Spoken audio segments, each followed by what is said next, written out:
Welcome back to the show. Okay, the Darien Gap. It is a 60-mile stretch of dense jungle linking South and Central America, and it is one of the most dangerous and highly traveled migrant routes in the world. Our next guest and the team at W5 documented the perilous trek across this route themselves. Take a look. This stretch of the jungle in Panama is the most dangerous.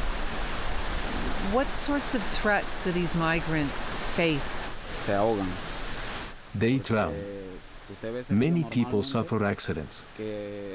Some may fall off the mountain. There have been many cases of rape, armed robbery with different types of weapons.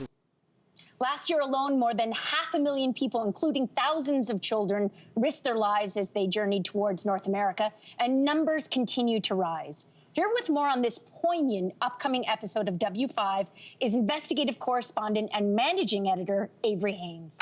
Welcome.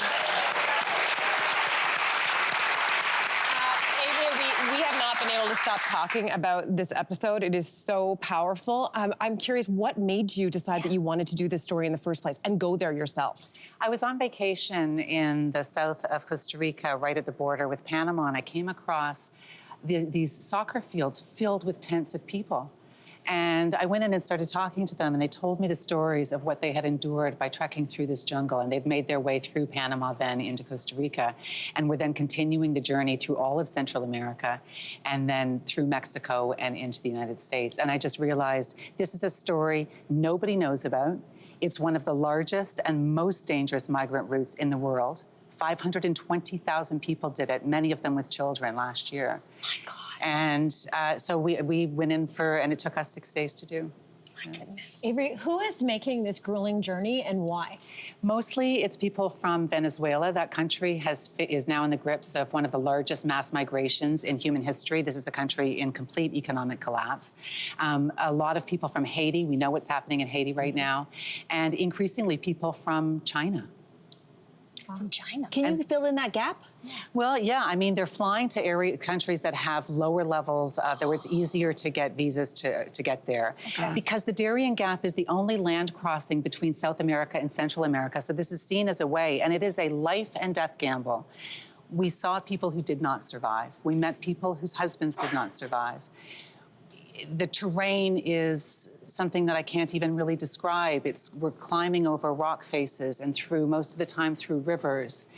And these are people who have packed up what they have and decided that they're going to risk the lives of their children and themselves in the hope of having a better life. So who's controlling this route? Who were you talking to there?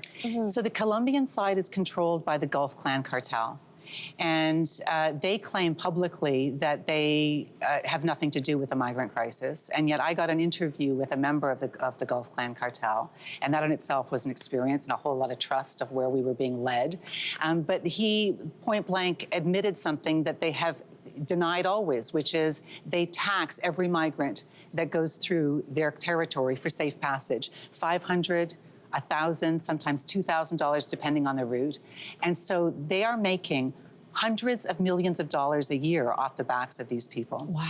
And what's so counterintuitive is you think that cartel territory would be the dangerous place for migrants. It's safe because they have a rule. You lay a finger on our business, which is these humans, we will kill you. Oh my goodness. The minute you go into Panamanian soil, you are at risk from armed bandits who en masse stop people with guns, and they rob them, and they rape them, and they abduct them, and they do terrible things. So the lawlessness of Panama is the scariest part.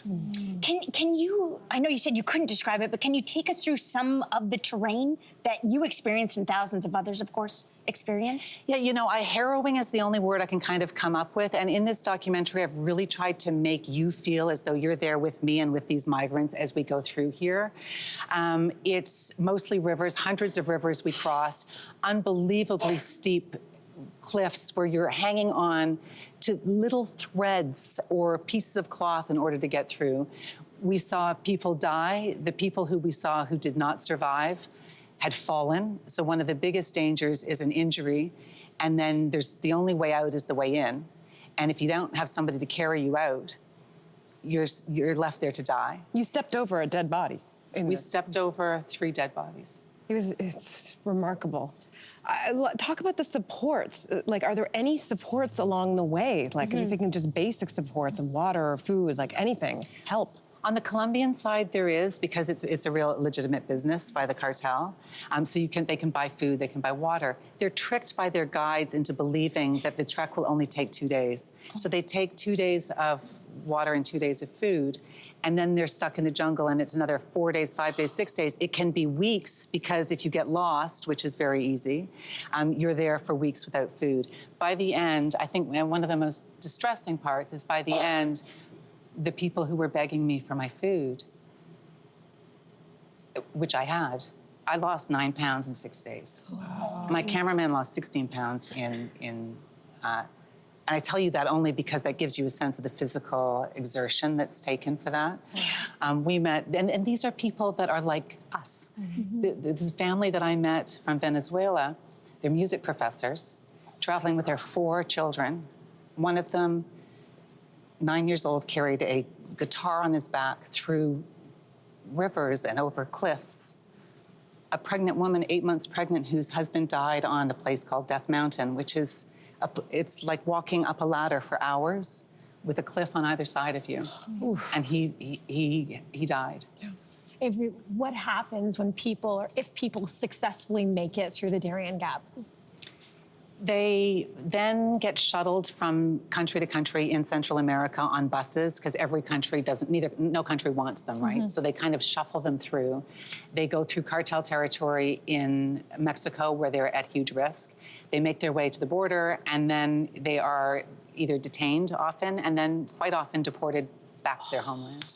Wow. Avery, you do such important work. Thank you so much for coming and sharing a little bit about this, such an important work. Thank you so much, Avery. You can watch this incredible episode of W5 tomorrow night. That's at 7 p.m. on CTV. Do not go anywhere. We'll be right back. Hey there, what did you think? Drop your comments below and join the conversation. And don't forget to like and subscribe so you can find more on everything from food and fashion to pop culture and current events. See you soon.